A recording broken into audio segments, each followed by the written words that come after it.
because people started saying Schwarzenschnitzel and Schwarzenheim and Blemmen. Nobody could pronounce it, so they said, just call it Schwarz, or call it... Behind the high-octane chaos of Commando 1985, starring Arnold Schwarzenegger, lies an astonishing collection of strange and fascinating production stories that elevate the film from a typical 80s action flick into a cult classic bursting with behind-the-scenes oddities. One of the more heartwarming tales involves a young Alyssa Milano, who played Jenny, Matrix's daughter.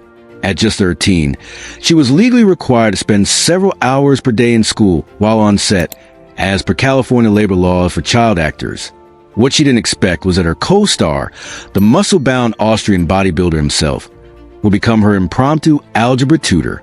Schwarzenegger, known on screen for his unrelenting violence, proved himself to be protective and caring off-camera, often helping Milano with her math homework between takes. While he wasn't always right with the answers, his efforts added a fatherly warmth to their working relationship that Milano fondly recalled in later interviews. His engagement with her studies wasn't part of his contract or obligations, but it revealed an unexpectedly nurturing side of the action legend. Then there's the unforgettable villain Bennett, played by Vernon Wells, whose uncomfortably tight chainmail vest and leather pants led fans to speculate about his strangely sensual appearance. As it turns out, Wells wasn't originally cast for the role. Wings Hauser was the initial choice, but he was fired on the first day of filming for unexplained reasons. With production already underway, Wells was brought in on short notice. The problem was that Hauser's wardrobe had already been tailored to his much smaller frame. Without time or resources to remake the costume, Wells had to squeeze into Hauser's outfit, resulting in the now iconic, overly snug costume that would lead to years of humorous and speculative commentary about Bennett's look and demeanor. Another surreal footnote in Commando's legacy is the Russian shot-for-shot remake that emerged in 2008, titled Dnevnoy Dozor, translated Day Watch or simply Day. The film was directed by and starred Mikhail Porchenko as Ivan, a former Russian paratrooper whose daughter is kidnapped, prompting a mission that mirrors Commando's plot beat for beat. About 80% of the original was recreated, complete with scene-by-scene accuracy and even clever cultural tweaks, such as turning the mall chase into a pursuit through a water park. The film contains nods to Schwarzenegger's version, including meta-commentary, where characters acknowledge the similarities, making the remake an oddly affectionate tribute that has since garnered cult status among international cinema fans.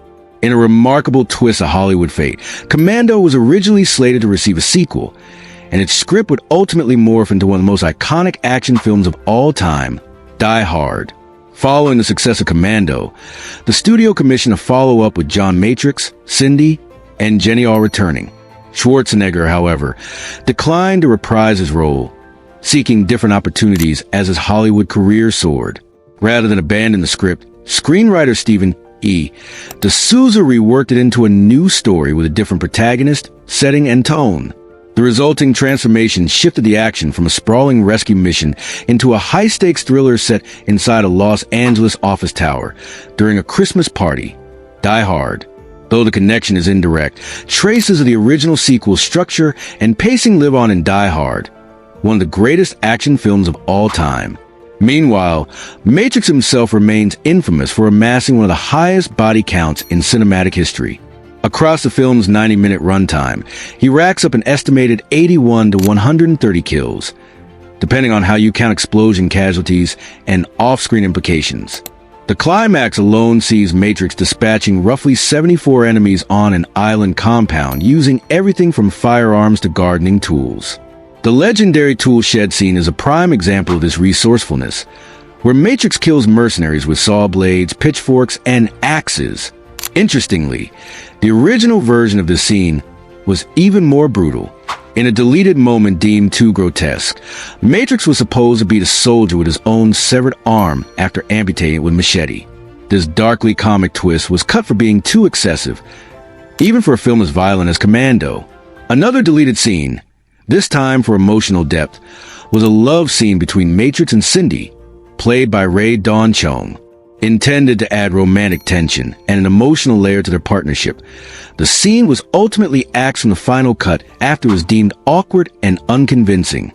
Test screenings and the director's own judgment led to its removal, and the footage has never surfaced publicly, not even in special edition releases.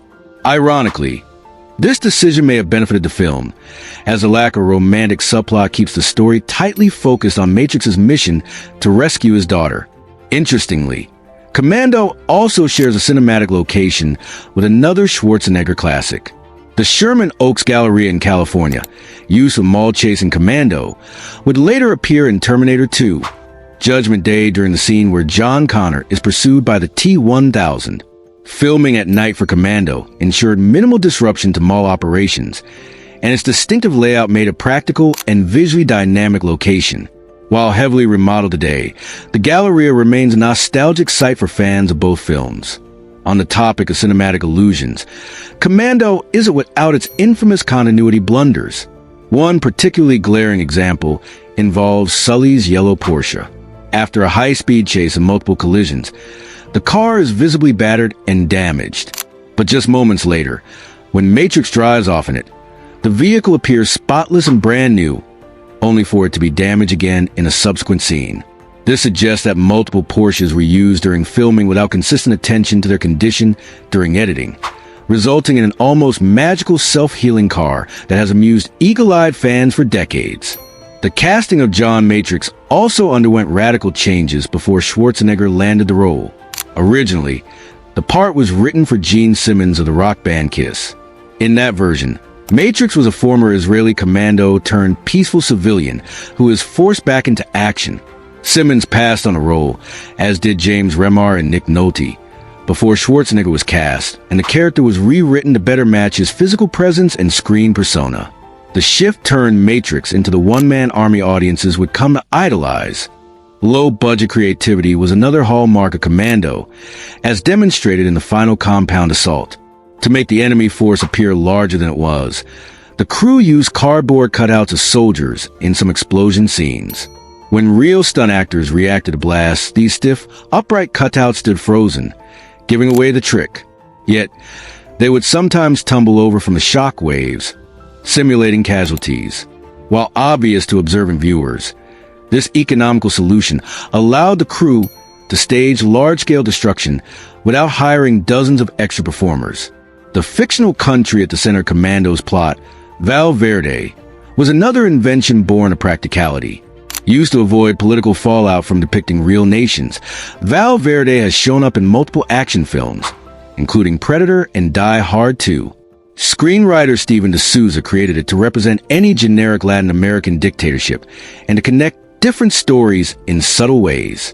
Theoretically, this suggests that Dutch from Predator, Matrix, Commando, and even John McClane Die Hard 2 exists in the same cinematic universe. However, Commando's cultural influence has not always been positive. Director Mark Lester later discovered that parts of his film had been used by African warlords as propaganda. One harrowing account revealed that child soldiers in conflict zones were shown the climactic battle scenes as a form of recruitment, promoting violence as heroic and glorifying warfare. Lester expressed deep regret upon learning this, illustrating the unforeseen consequences of violent entertainment when interpreted through a different lens, especially by vulnerable groups. Bennett, the film's flamboyant antagonist, has also sparked long-standing discussion about homoerotic undertones. With his skin-tight costume, prominent mustache, and emotional obsession with Matrix, many viewers and critics have suggested that his hatred is fueled by unrequited romantic feelings. Ray Dawn Chong even commented in interviews that Bennett and Matrix seemed like spurned lovers. Bennett's effusive dialogue, use of Matrix's first name, and sexually suggestive threats all support this theory. While the director has denied any intentional subtext, the wardrobe and behavior added layers of interpretation that continue to intrigue viewers. The legacy of Commando has endured not just because of its action, but because of its unmistakable sincerity. It wears its absurdity like a badge of honor, unashamedly embracing the over-the-top spectacle that defined the 1980s action genre. In many ways, Commando represents a time capsule of filmmaking sensibilities that no longer exist in modern cinema, where CGI and extensive planning often smoothed over the rough edges that gave films like this their soul. Its charm lies not in polish but in personality. From misfitting costumes to overkill explosions, Commando gives the impression that everything was done fast, loud, and with an unapologetic wink to the audience. One of the most memorable elements of Commando is its sheer creative audacity when it comes to kill sequences. Where modern action films often focus on quick cuts, bullet spray, or hyper-realistic gore, Commando takes its time. It lets the audience relish every over-the-top moment. Whether it's Matrix wielding a rocket launcher with single-handed ease, throwing saw blades like ninja stars, or turning a garden shed into a makeshift weapons depot. Each death is almost theatrical in execution, feeding into the mythos of John Matrix as an unstoppable force of nature. And unlike modern protagonists who wrestle with morality or consequences, Matrix never hesitates. He's driven entirely by the need to rescue his daughter, and nothing, not logistics, physics, or realism, will get in his way. Speaking of logistics, the film's action logic operates in its own cinematic universe, where realism is not just bent but utterly discarded. Matrix is seen carrying logs the size of tree trunks over one shoulder, lifting men with one hand, and evading security forces as if he were invisible. It's all ludicrous, yet completely fitting. This hyperbolic portrayal of masculinity is exactly what made Schwarzenegger the ideal action hero of the era. His physicality, exaggerated even by bodybuilder standards, made him a walking symbol of American cinematic power. Even as an Austrian immigrant, Commando didn't just elevate his status. It solidified the model for what an action star was supposed to be in the Reagan-era United States. Strong, silent, and sovereign. But what makes Commando a bit more special than its contemporaries like Rambo, First Blood Part 2, or Cobra, is that it never feels self-serious. There's a tongue-in-cheek quality to almost every line of dialogue and scene transition. The one-liners, let off some steam, Bennett, or I eat green berets for breakfast, are delivered with such self-awareness that the movie verges on parody, yet it never quite crosses a line. It's this balancing act between earnestness and absurdity that gives the film such lasting appeal. The film's soundtrack, composed by James Horner, also adds a unique flavor to the experience.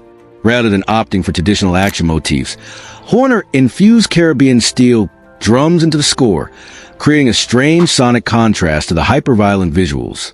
This unconventional choice further underscores the movie's surreal aesthetic. The music doesn't just score the action, it disorients the viewer in a way that enhances the overall ridiculousness of what's happening on screen. Why do steel drums accompany a scene of brutal murder? Because Commando, that's why. Beyond its surface-level thrills, the movie subtly engages with Cold War-era geopolitics. The fictional nation of Val Verde allows the film to explore tropes of American interventionism without invoking the real-life controversies of U.S. involvement in Central or South America. The plot hinges on familiar 1980s narrative of deposed dictators, CIA-backed coups, and military operatives being drawn out of retirement. By situating its story in a make-believe country, Commando offers a form of narrative plausible deniability, enabling audiences to indulge in politically charged action without engaging in actual political discourse. This clever narrative device would be replicated in other films of the era and remains an understated component of the genre's toolbox. And then there's Cindy, played by Rae Dawn Chong, one of the few female characters in Schwarzenegger's filmography who actually plays a consistent psychic role without being relegated to love interest status. Although a romantic subplot was filmed and ultimately cut, Cindy's role in the finished film is notable for her resourcefulness and fearlessness. She's not just a damsel or an accessory. She flies planes, fires rocket launchers, and stands her ground. Her presence helps balance Matrix's near-cartoonish masculinity, providing the film with moments of levity and human interaction. While the film has gained a cult following, it wasn't universally loved upon release. Critics at the time criticized it for its implausible plot, excessive violence, and wooden performances. But these very elements have aged into strengths. Today, what was once viewed as excessive or shallow is now regarded with nostalgic affection. The practical effects, miniature explosions, stunt work, and sheer physical effort involved in production serve as a refreshing counterpoint to today's CGI-laden action films. There's a tactile satisfaction in watching real things blow up, real cars crash, and real people perform death-defying stunts, even if it's done with cheesy flair. Furthermore, the movie has become a favorite for meme culture. Entire YouTube videos, fan montages, and Reddit threads are dedicated to breaking down the kill count, analyzing Bennett's suspicious motivations, and celebrating Arnold's finest quips. It's a kind of film that inspires midnight screenings and fan reenactments. Lines like, "I lied," or "You're a funny guy, Sully. That's why I'm gonna kill you last," have become part of the action movie lexicon, quoted, requoted, and remixed countless times. In terms of influence, Commando's DNA can be felt in countless films, video games, and even cartoons. Characters like Duke Nukem owe a clear debt to Matrix's indomitable bravado. Video game franchises such as Metal Slug and Contra borrow not just the aesthetics, but the very idea of one man versus an army, armed with nothing but big guns and bigger muscles. Even later films like John Wick follow the foundational formula laid by Commando: personal vendetta, high body count, and unwavering momentum. Despite all its success, Commando also holds up surprisingly well under rewatch. Its brisk 90-minute runtime ensures it never overstays its welcome, and its straightforward plot, get in, kill everyone, save the girl, remains refreshingly simple in an age of overly convoluted storylines and cinematic universes. It's the epitome of lean, mean storytelling. Every scene either contributes to the goal or provides a memorable moment, whether it's an outrageous kill, an absurd prop, hello, inflatable raft jump, or an iconic one-liner. Moreover, Commando is one of the rare films that transcends its flaws to become something greater than the sum of its parts. Its awkward moments, continuity gaffes, and budgetary constraints don't detract from its value. They enhance it. There's joy to be found in the gaffes, like the magically undamaged Porsche or the cardboard soldiers that explode just like real extras. These imperfections are endearing, not distracting. What started as a relatively standard action vehicle turned into an iconic genre touchstone thanks to a perfect storm of circumstances. A charismatic star at the peak of his physical prowess, a director unafraid of leaning into absurdity, a production team willing to make things up as they went along, and an audience hungry for cathartic power fantasies. In that sense, Commando is a kind of beautiful accident, an unpolished gem that shines precisely because it never tried to be perfect. It just wanted to be unforgettable, and in that, it succeeded completely. Even today, nearly 40 years after its release, Commando remains not just watchable, but wildly entertaining. Whether you're discovering it for the first time or revisiting it for the 10th, there's always something new to appreciate, be it a background detail, a misunderstood line, or simply the absurd brilliance of Arnold Schwarzenegger flipping a 400-pound phone booth as if it were a cardboard prop. Commando isn't just an action film. It's an experience, a legend, and a shining relic from a time when movies didn't worry so much about logic or restraint. They only cared about impact. And Commando delivers that with a belt-fed machine gun and a smirk. Lastly, one of Commando's most jaw-dropping stunts, the flipping of a phone booth, was done with no special effects. Schwarzenegger physically lifted the booth, which weighed about 270 pounds, with a stuntman inside weighing an additional 130 pounds, totaling a 400-pound flip performed live on set. In an interview, Schwarzenegger downplayed the feat, stating that his years of bodybuilding prepared him for it. This rare moment where the actor's real-life strength matched his on-screen prowess made the scene even more memorable and served as a perfect metaphor for the film itself. Loud, impossible, and totally authentic in its absurdity. Ultimately, Commando is more than just an action movie. It's a fevered dream of 1980s excess and strange choices, where continuity errors, cultural commentary, unintentional comedy, and unexpected tenderness coexist within a bullet-ridden spectacle. Whether it Matrix's fatherly algebra sessions with Milano, the strangely intimate rivalry with Bennett, or the legacy of phone booth toss like a pillow, Commando has become a uniquely enduring entry in action cinema, one that continues to fascinate audiences decades after the last explosion fades.